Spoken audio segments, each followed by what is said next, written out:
आइए आज मैं आपको एक इंसान और जिन की मोहब्बत की मजेदार और थोड़ी सी मजाहिया कहानी सुनाती हूँ जो शायद आप लोगों को बहुत पसंद आए।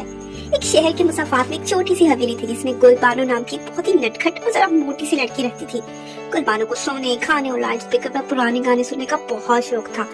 उस हवेली के साथ ही एक बहुत पुराना पीपल का दरख्त था जिस पर एक जिन रहता था। इसका नाम जिन्नू मियाँ था। जिन्नू मियाँ बड़ा ही शरीफ और सीधा साधा जिन था। ज्यादातर अपने खानदान वालों की तरफ से आए हुए कर्जों की किस्तें जमा करने की फिक्र में रहता था।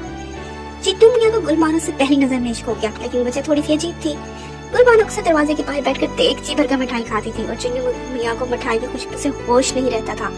वो दरख्त के नीचे झांकता और बेबसी से देखता रहता। गुलबानो जब लाउड स्पीकर पर पुराना गाना लगाती, मेरी सोली पे जो तुमने तौज़क सजा दी, तो जिन्नू मियाँ को लगता गुलबानो खास तौर पर उसके लिए पैगाम भेज रही है।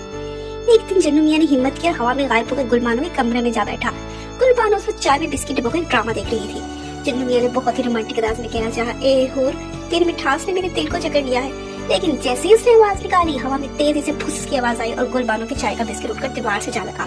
गुलबानो ने एक लम्हे के लिए हैरानी से तो देखा, फिर अपनी चप्पल उठाई और हवा में लहराते हुए कहा, कौन है ये गुस्ताख, मेरे बिस्किट को जाया कर दिया। अगर दोबारा मेरे खाने की चीज के साथ शरारत की तो अल्लाह की कसम तुलसी से मार मारकर चुम्बन बना दूंगी। जिन्नू मियाँ खौफदा होकर फोन गायब हो गए। पीपल के दरख्त पर जाकर कांपते रहे। उसे एहसास हुआ कि इंसानों को इम्प्रेस करना जिन्नों के लिए भी आसान नहीं है। जिन्नू मियाँ के खानदान ने गुलबानो के खानदान को ख्वाब में आकर धमकी आमेज अंदाज में राजी किया और दोनों की शादी तय हो गई। शादी के बाद गुलबानो और जिन्नू मियाँ में दिलचस्प रिश्ता था। जिन्नू मियाँ को गुलबानो की मर्जी के मुताबिक दिन में 18 बार गायब होना पड़ता ताकि घर के सारे काम से आटा पिसवाना, बिजली का बिल भरना, टीवी का रिमोट ढूंढ कर ला सके। गुलबानो ने एक शर्त रखी कि वो जिन्नू मियाँ को जब भी उससे बात करनी हो तो वो हवा में गायब होकर बात नहीं करेगा, बल्कि इंसानों की तरह बैठकर सामने बैठकर बात करेगा ताकि वो उसे सिखा सके कि रोब से कैसे बात की जाती है। अब जिन्नू मियाँ की जिंदगी अब जन्नत नहीं बल्कि एक भरपूर मोहब्बत, मिठाई और लाउड स्पीकर वाली घरेलू जिंदगी बन गई थी।